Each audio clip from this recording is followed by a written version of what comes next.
At last we are in Gaza, heading towards Gaza City.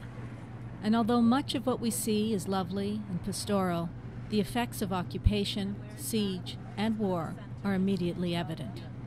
A piece of land was given to alleviate their guilt. But this choice didn't produce peace, it just caused more blood to run in the streets. And it is women, mostly of color, that will pay the highest price by being forced to bury the children that she could barely afford to feed in the first place. Both sides keep losing in defense of their truths, and the potential for compromise is being squeezed out of the youth. A legacy of death and destruction can make it feel like there's too much to lose by quitting. History, family, God. But the God that I know would not want us to mourn the dead with murder or dig our heels in further, but to recognize that we are all composed of the same parts, and the blood on the walls and the flesh in the trees could have belonged to anyone with a beating heart.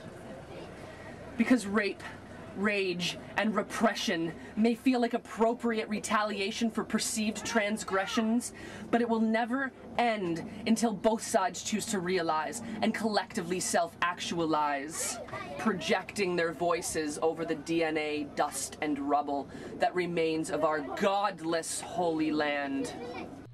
Our whirlwind tour begins early the next morning with Dr. Yusuf Musa, the Executive Director of the Union of Health Work Committees, who gives us a short presentation on the health effects of the siege and bombardment on the people of Gaza, focusing particularly on the children. 95% saw dead bodies. 80% of the children suffer post-traumatic stress disorder. 72% have nightmares. 68% of the children feel that their parents are unable to protect them. And the most dangerous sign was 41% of the children, there's no hope in the future. Our next stop is Al Auda Maternity Hospital. Al Auda means we will return to our land. This is the only hospital in the north of Gaza, so many of the wounded sought help here during the Israeli bombardment. During the war, it was hell here, so we had to come up with some sort of an ICU. We had this. However, they lack nurses and doctors to keep it fully staffed, and Israel is not allowing them to import an elevator to transport patients to this floor. Those were cardboards covering the windows, which were shattered during the war. It was cold weather, and the ICU patients, we have to cover them with more blankets and more blankets.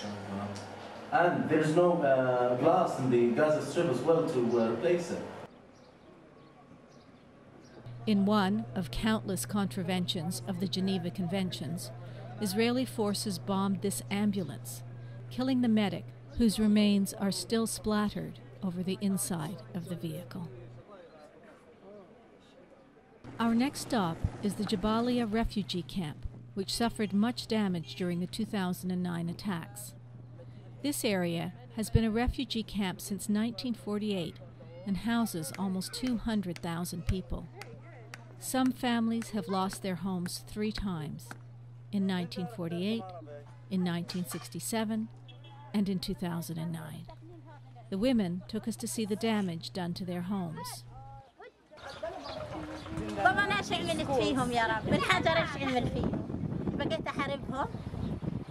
منهم لله وانا ارمله اخرى ارمله مين يجيبها مين يعمل الدار هذه رموا علينا هذا فوسفور they bombed them with phosphorus. بنتي فقد حامل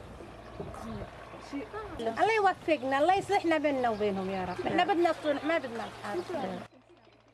Remarkably, in spite of these incredibly difficult living conditions, the resilient people of Gaza managed to plant crops wherever possible in this tiny, crowded, and shattered piece of land.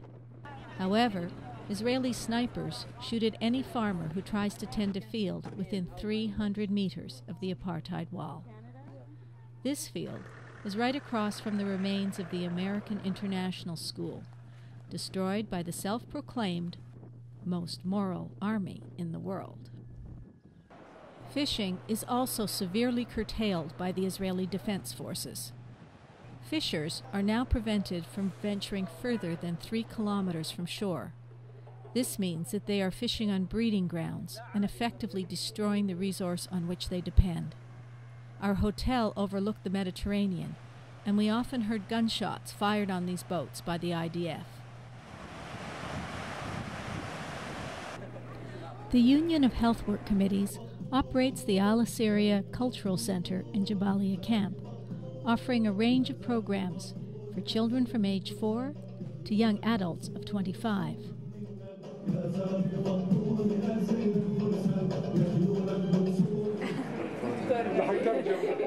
We are finally able to unload all the toys we have brought. Soccer uniforms and equipment for the center's team.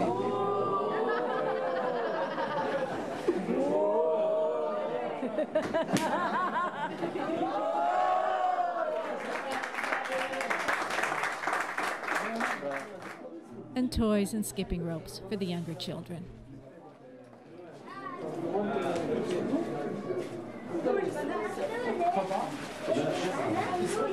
Hassan Shaban Zayada, a psychologist with the Gaza Community Mental Health Program, is also very concerned about the effects of the bombardment on the mental health of Gaza's children. Because of the trauma and the war, there are a lot of intrusive memories among the Palestinian children, and all the time they are so occupied with the memories they witness or they exposed to during this war. There is no safe place in Gaza, and everybody during the war felt that he will be a target for the Israeli violence. All the time they are thinking that it will happen again.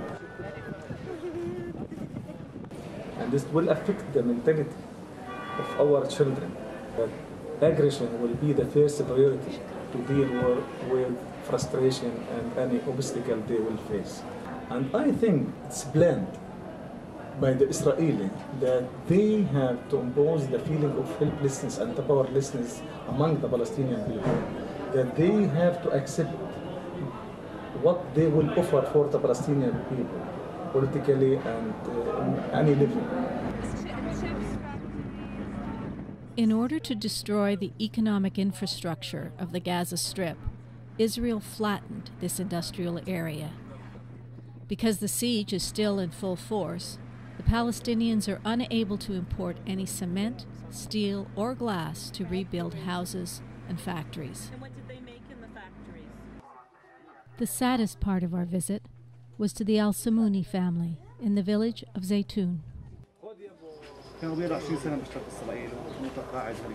The Israeli forces dropped leaflets, warning them to leave their home as they were about to be bombed. They gathered at a neighbor's, and then the IDF bombed that house instead. 29 family members were murdered. Several of these children have been orphaned. Some carry physical scars. They have all been traumatized. Mr. Samuni showed us the casing of a bomb that fell during the war, clearly made in the United States. When they returned to their home, the surviving family members were treated to these messages left on their walls from those moral Israeli soldiers.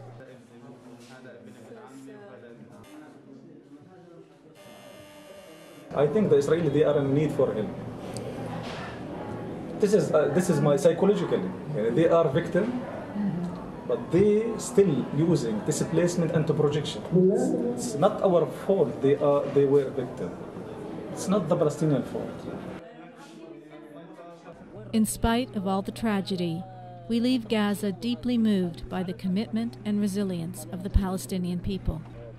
We assured all that we met that we will never forget Gaza and will work as hard as we can to help end the siege so they can rebuild their homes and lives and live in peace.